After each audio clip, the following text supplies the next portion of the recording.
Okay, so I'm a clinical psychologist in the NHS community addiction teams, and that's commonly shortened to CATS. The CATS aren't that random.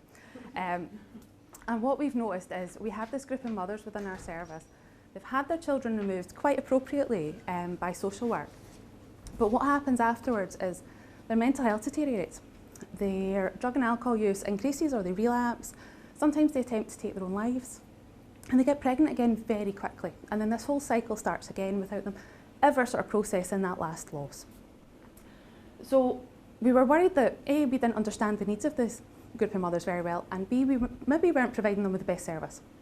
So I started looking into what do we know about this group of mothers, and found out we don't really know a lot. We know more about their children and about foster and adoptive parents. So the Scottish Government tells us that over 150,000 children are affected by parental substance misuse in Scotland, but that doesn't tell us how many parents there are. Glasgow City Council tells us that over 3,200 children are classified as looked after and accommodated, but again, this doesn't tell us about parents. There's sibling groups in there. We also have people whose children will be adults, but they still haven't resolved that loss in the removal earlier. So the first stage of my study is going to look at taking a sample of 25% of people who are open to our CAT team and saying, are these people parents? And if they are, where are their children? Are they at home with them? Or are they looked after and accommodated? They could be in adopted, fostered, children's homes, kinship care. We're also going to look at what's the pattern of removal. So are they removed because there's been an incident? Or is it this pattern of pregnancy removal, pregnancy removal? So that's going to kind of give us a prevalence on how wide this is within our service. Step 2 is actually going to be interviews with the mothers. There's very little research done on this group, but when you do speak to them, they use very similar language to people who've had a bereavement.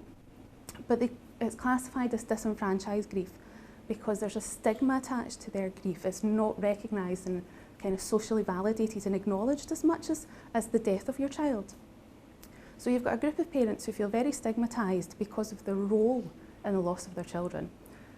Don't have contact with their children, don't often know if that child will come back to them as an adult or whether they'll ever be able to repair their relationship. So what we're going to do is I'm going to do interviews with them and with staff. So we want to know partly what's the experience of having your child removed, but also what's the experience of using services? What are you looking for? What do you hope to get from us? What's worked for you? What hasn't worked for you? And for staff, what's it like trying to support this group of parents? And then, and the bit that I've been told will be the easiest, I'm going to create a service. Then I'm going to pilot it and I'm going to evaluate it, and we're going to do the same for a training package with CAT staff.